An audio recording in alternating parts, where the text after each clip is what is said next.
All right. Hey, guys, we're here to go over 3-8, the Late Republic and the Punic Wars. Remember, at any time, you can pause and fill in your notes and do what you need to do. All right. So today we're talking about the Late Republic and the Punic Wars. All right. Rome grew because of outside threats.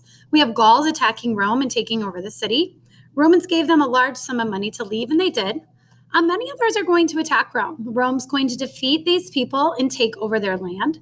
Soon, Rome controlled all of the Italian peninsula. So what happens is we have these groups that are going to attack Rome.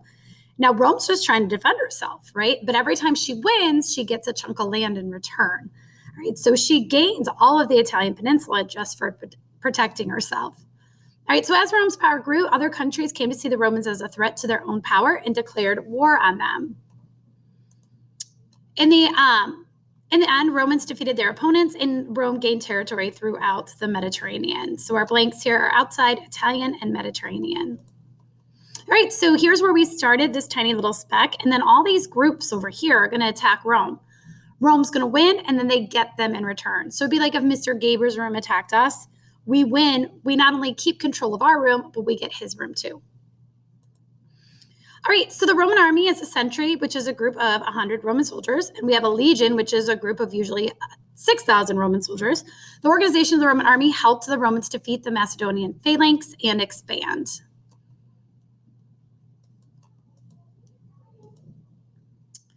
All right, for the Roman army, every able-bodied male citizen between the ages of 17 to 45 had to serve in the army. They had to provide their own weapons. In the beginning of the Republic, they fought without pay, but as time progressed, they received a small stipend or payment. Move me here. There we go. Eventually, non-citizens were called auxiliary, were allowed to join the army. After serving 25 years, the auxiliary soldiers and their families were granted Roman citizenship. All Roman soldiers marched 30 miles per day, carrying at least 60 pounds of gear and supplies. When they weren't fighting, they patrolled territories and built roads, forts, and aqueducts. All right, so that's kind of our end of the Republic, and this is our Punic Wars notes. This is Rome versus Carthage. The Romans called the people of Carthage the Punici, which is where we get the word Punic Wars. All right, the cause. Both Rome and Carthage were expanding their control in the Mediterranean region. Rome and Carthage will go to war 3 times between 264 and 146 BC. So basically, you can't have 2 top dogs. We've talked about this multiple times. The problem's going to be that both want to control the Mediterranean. They're not willing to share, so they got to fight to see who's going to get control. All right, so here is Rome. All right, so Rome is here, and they have all of the boot. Carthage is here, all right, they're the orange, and they have all of this northern part of Africa, and they're starting to move into New Carthage, which is over here in Spain. All right, so that's kind of what we're looking at. They also have control of Sicily, Corsica, and Sardinia, so they're getting closer and closer to Rome, so you can see how this could be a problem if they're both trying to trade within the Mediterranean. Here are some of the major battles. We have Cannae and Zama. All right, so let's talk about the First Punic War.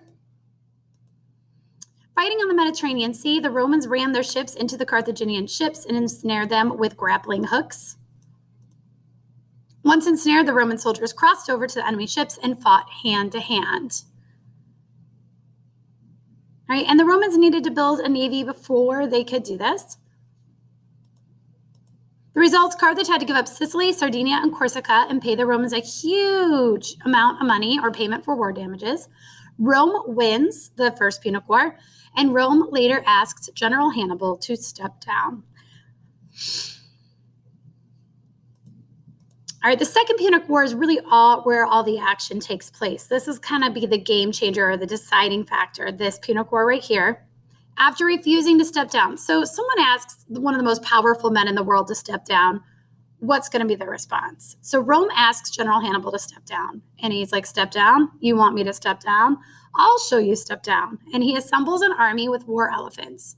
He marches from Spain through Europe, over the Alps, and into Italy. Remember that the Alps are the highest mountains in Europe. In 216 BC, at the Battle of Cannae in southeastern Italy, Hannibal's army almost destroyed the entire Roman army. Within 2 months, he conquered all of northern Italy, but was losing strength and supplies. He was even smart enough to use 2,000 oxen with lights tied to their horns to make it look like there were 4,000 men charging at night. In 202 BC, General Scipio gathered a force of soldiers and kind of took a risk, and he escapes out of Rome, and he goes, man, most of the Carthage army is here. No one's really protecting Carthage.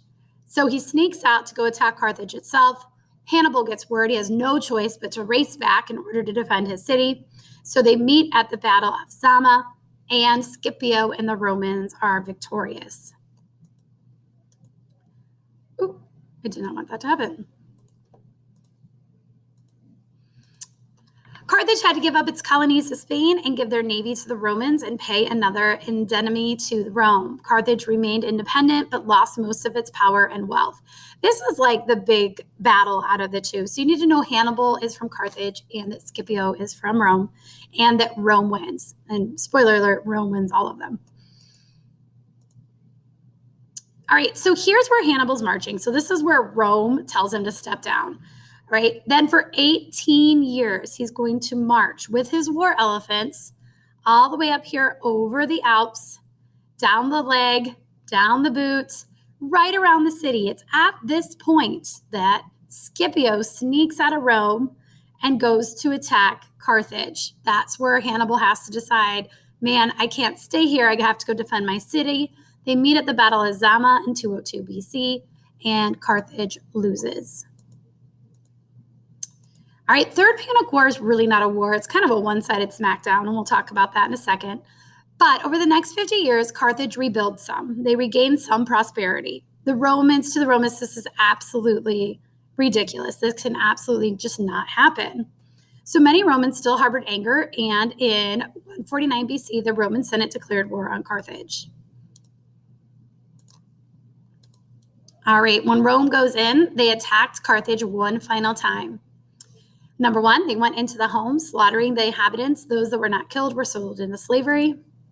They set the city on fire, and they threw salt everywhere so the land was inhabitable. So they threw salt all over the farmland because salt ruined the soil so no crops could grow.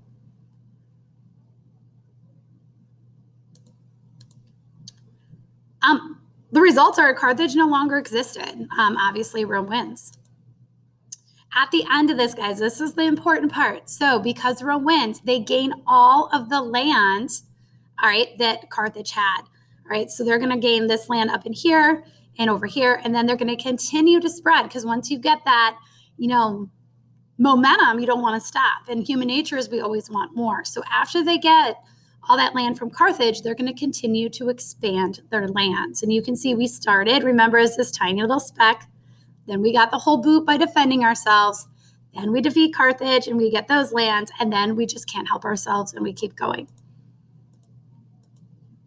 After the Punic Wars, Rome controlled most of the Western Mediterranean region because they conquered Sicily, Corsica, Spain, and parts of northern Africa. In the years that followed, Roman legions marched north and east as well. Rome had conquered Greece and parts of Asia. Although the Romans took over Greece, they were greatly changed by the experience. Instead of demanding the Greeks to change their ways, the Romans adopted their ideas about literature, art, philosophy, religion, and education. What's cool about Hannibal is he did use elephants in war. He would use them as infantry and cavalry. He would use them as a defensive screen. He would use them to carry a basket on their backs with men in it. He also would use them to execute prisoners. They would actually tie men down and then just call the elephant over and have literally the elephant stampede over the prisoners. They would dress up the elephants in war. They would put frightening headpieces on them and breastplates for defensive armor. They would actually take sharp hooks on the end of their tusks in order to make their tusks even more deadly. And they typically had clanging bells around their neck. And this kind of gives you an image. So there's people fighting up on top. The Romans would actually sound a horn, which you can see right here, to hopefully startle the elephants. The hard part with elephants is they don't care what side they're on. They don't know that they're Carthaginian or they're Roman. So if they get startled, they're going to trample anyone. And that is it for the Punic Wars. All right, so tomorrow you're going to be working on 3.9, which is a map and a review over the Punic Wars. All right, if you have any questions, email me. If not, make sure you fill in all these blanks and turn it in. We'll see you next time.